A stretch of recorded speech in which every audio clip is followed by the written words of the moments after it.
Aulia Abdullah dari kelompok 5. Kali ini saya akan menjelaskan materi tentang pengangguran dan inflasi dalam makroekonomi Islam. Adapun pengertian pengangguran dalam makroekonomi Islam. Pengangguran dalam konteks makroekonomi Islam merujuk kepada keadaan di mana terdapat individu yang berkemampuan untuk bekerja, tetapi tidak dapat mencari pekerjaan yang sesuai dengan kemahiran dan kapasitas mereka dalam ekonomi. Dalam perspektif ekonomi Islam, pengangguran bukan hanya dilihat dari sudut statistik atau kadar pengangguran, tetapi juga dilihat dari segi nilai-nilai moral, sosial, dan keadilan yang dijunjung oleh sistem ekonomi Islam. Selanjutnya, sebab-sebab pengangguran. Yang pertama, ketidakseimbangan ekonomi akibat sistem tidak adil. Yang kedua, kekurangan peluang pekerjaan di kawasan tertentu. Yang ketiga, pendidikan yang tidak sesuai dengan kehendak pasaran kerja. Yang keempat, sistem keuangan riba yang menekan pertumbuhan ekonomi. Dan yang terakhir, kurangnya sokongan terhadap sektor usahawan dan PKS. Selanjutnya, jenis-jenis pengangguran. Yang pertama, pengangguran struktural disebabkan perubahan struktur ekonomi. Yang kedua, pengangguran friksional berlaku semasa peralihan pekerjaan. Yang ketiga, pengangguran musiman terjadi dalam industri tertentu tergantung pada musim. Yang terakhir, pengangguran siklikal disebabkan oleh ketidaktentuan ekonomi makro. Selanjutnya, pengertian inflasi dalam makroekonomi Islam. Dalam makroekonomi Islam, inflasi merujuk pada fenomena kenaikan harga-harga barang dan jasa secara umum dalam suatu perekonomian yang berlangsung secara terus-menerus, sehingga daya beli masyarakat menurun.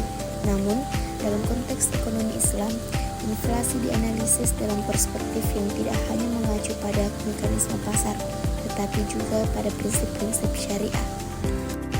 Adapun sejarah inflasi dalam makroekonomi Islam, pada masa Rasulullah SAW, inflasi jarang terjadi karena penggunaan dinar dan dirham yang stabil.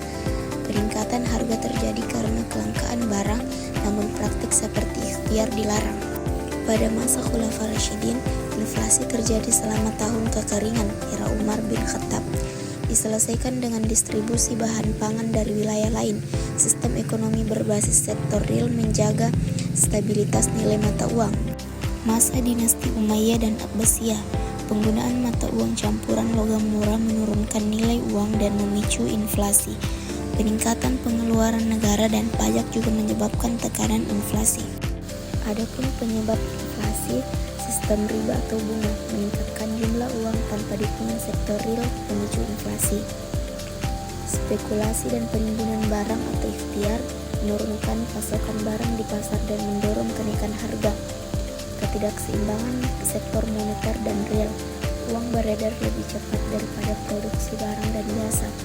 Penggunaan mata uang fiat, pencegahan uang berlebihan tanpa nilai intrinsik dapat menyebabkan inflasi. Selanjutnya, hubungan inflasi dan pengangguran. Inflasi dan pengangguran memiliki hubungan yang kompleks, sering dijelaskan melalui kurva Phillips yang menunjukkan hubungan negatif antara keduanya. Ketika inflasi meningkat, pengangguran cenderung menurun karena permintaan agregat yang lebih tinggi mendorong perusahaan untuk merekrut lebih banyak tenaga kerja. Namun, di Indonesia beberapa penelitian menunjukkan bahwa hubungan ini tidak selalu konsisten. Dalam jangka panjang, inflasi tinggi dapat beriringan dengan pengangguran tinggi akibat faktor-faktor seperti biaya produksi yang meningkat. Itulah materi yang sempat saya paparkan, semoga bermanfaat bagi teman-teman sekalian. Assalamualaikum warahmatullahi wabarakatuh.